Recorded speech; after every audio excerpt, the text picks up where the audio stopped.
Welcome to the Tax News and Views podcast. I'm your host, Carrie Falkenhayn, and today we have an exciting episode lined up where we're going to discuss how tax can drive enterprise value through technology-led projects, as well as how tax departments can collaborate with their IT and finance functions to access budget for those initiatives. Joining me today are a great group of specialists. We have Frank Salerno. He's from Deloitte's Tax Technology Consulting Practice. We also have Andrew Guberman. He's from Deloitte's International Tax Practice. And finally, we have Jeff York, who is from Deloitte's Multi-State Practice. And I know this is going to be a great discussion. So let's just dive in. I guess, Frank, I'll turn this first question over to you, which is really around what are some of the operational and data challenges that tax departments are facing today, and how can technology help address those issues? Thanks, Carrie, and look forward to the conversation. The tax departments that we work with today, many of the organizations seem to have a very similar pattern in the sense that they're all facing, whether it's a small challenge or a large challenge around talent. They're all having talent struggles for sure. I think many people listening to this will probably agree that tax talent is at a premium. Finding really experienced folks that know a lot of the tax rules and regs is becoming increasingly difficult.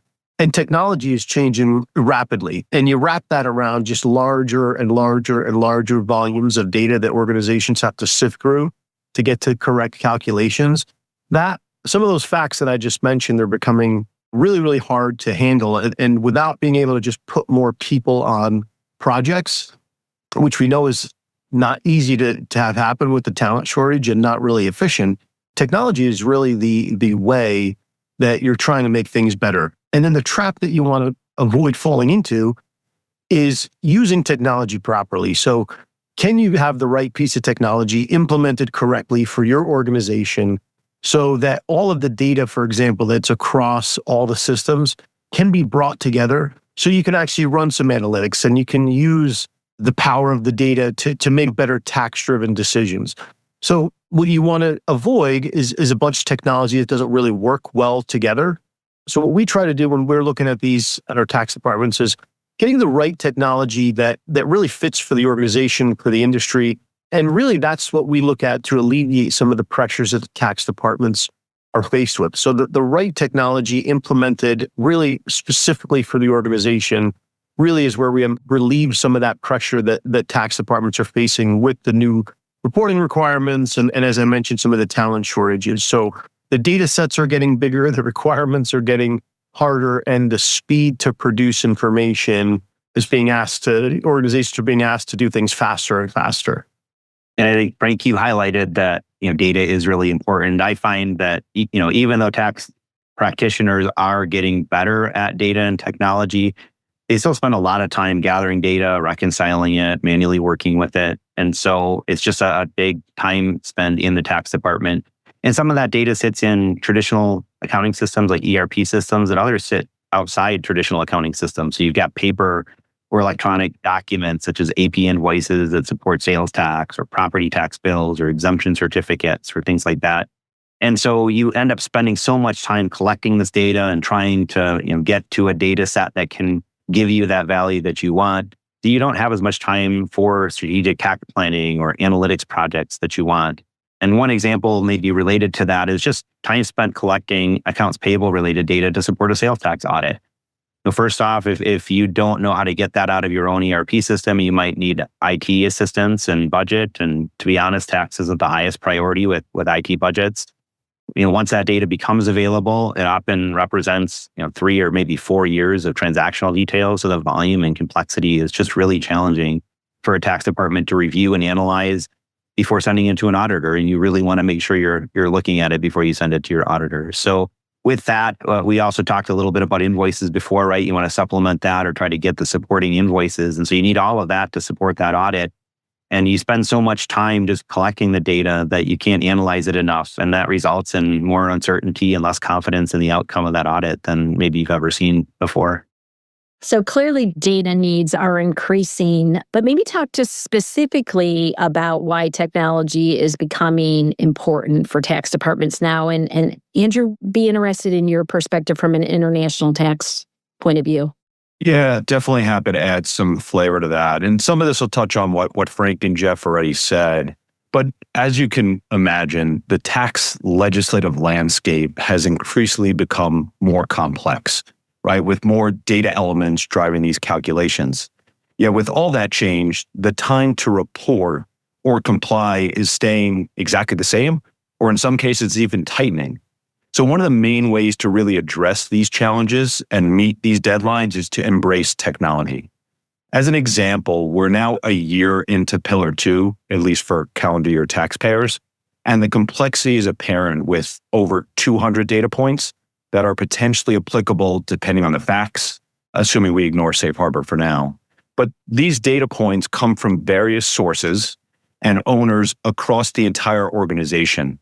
So the ability to be able to leverage that technology, whether it's information from an ERP or data wrangling solutions, right? This technology could be used to help create the necessary data points if they don't exist today. That technology would also help to utilize that data downstream and then ultimately compute using that data. It's absolutely critical for, in this case, the Pillar 2 calculations themselves.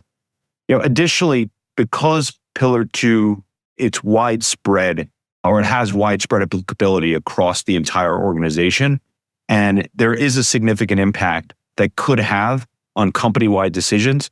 We're actually seeing some of these conversations around the technology adjustments happen at the C-suite level and not just with the VP of tax, right? The technology that's being implemented or enhanced because of Pillar 2 and other changes, it's directly integrated into the ERP systems, the legal entity systems, or really other non-tax and tax areas of the ecosystem. Therefore, having these discussions and connections across the organization is key.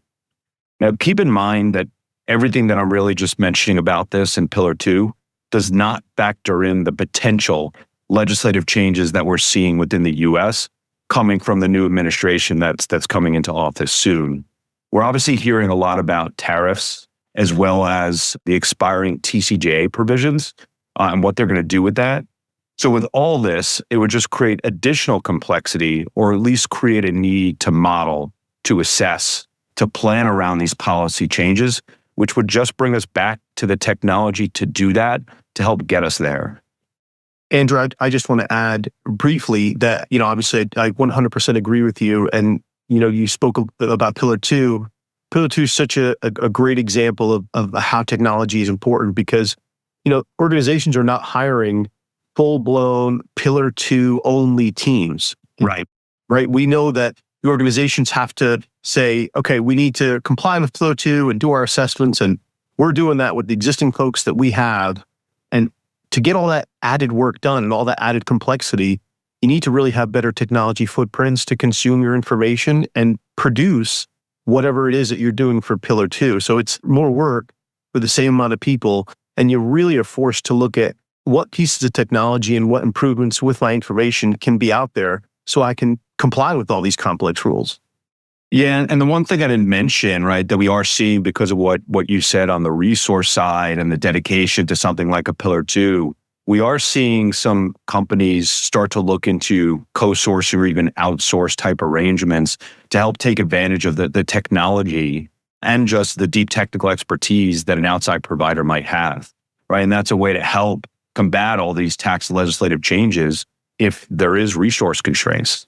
And I would add to that we look at some of the policy changes, but we also just look at the differences in the way the world works from maybe 10 years ago, right? So we've got digital services now, cloud computing, we've got remote work, the gig economy. So in addition to policy, we've just got these economic or changes to the way our economy works that impacts taxability, the sourcing of products and services, and all of it's making tax in general more complex. And so, just a couple examples that I could give from that perspective is we ask our clients whether their state apportionments changed because their hybrid workforce now splits time between an office and a home environment. So instead of recording all the payroll in an office environment, Do they now have employees in states where maybe historically they haven't had to file because they're working from home? And what does that look like? And what are the challenges to that? And do they have the data and the systems to be able to track that level of data? I think similarly, if you look at like software, right? So companies purchase software all the time. Some of it's now hosted in the cloud. Some of it's put in a physical data center that the corporation owns, and others just still is on the computers of the individuals that are geographically diverse throughout that corporation's workforce.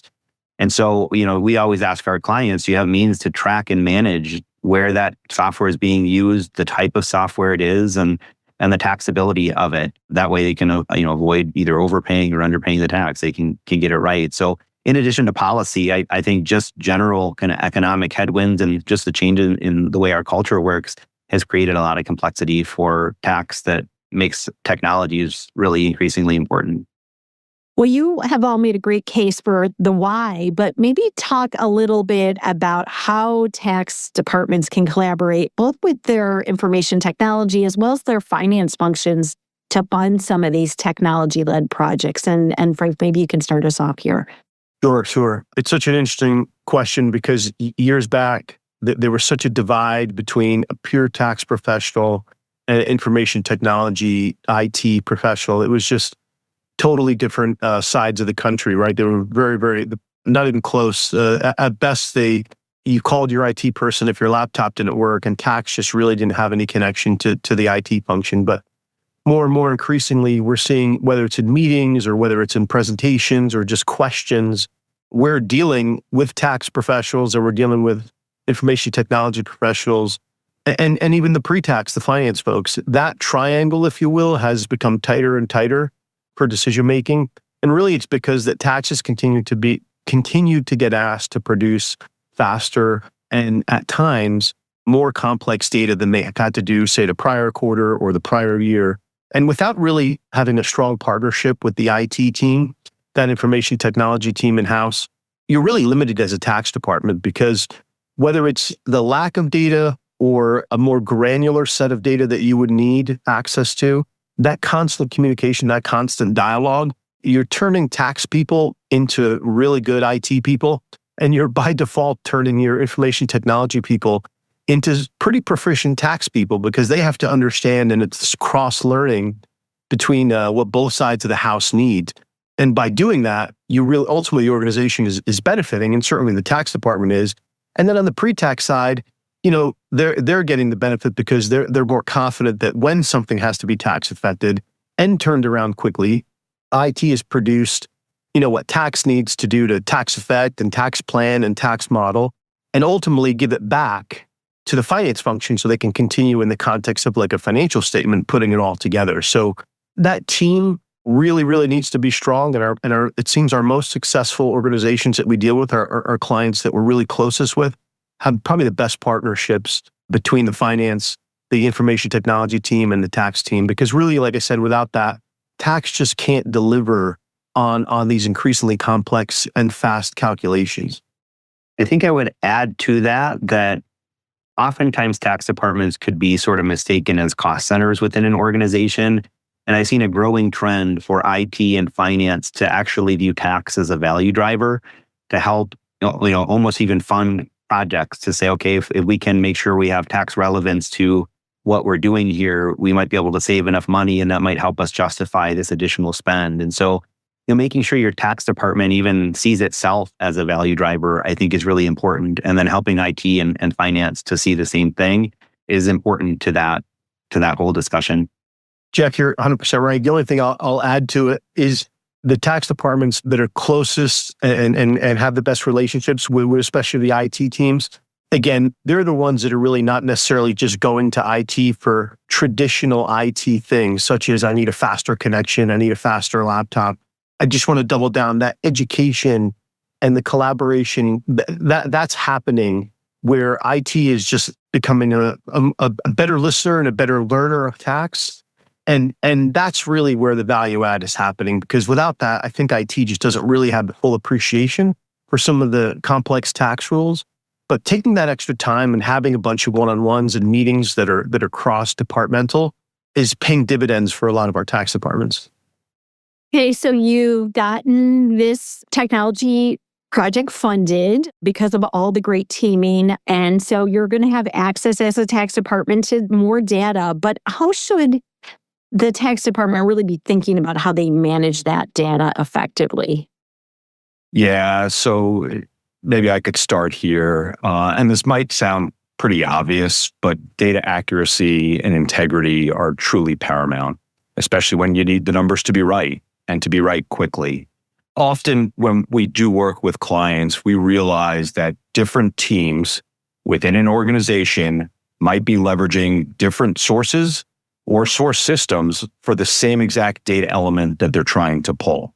For example, like a legal entity structure, right? Someone might be using one source to get the legal entity information, while another team might be using a completely different source. Now, this kind of, as you can imagine, could create downstream reconciling issues and disconnect concerns.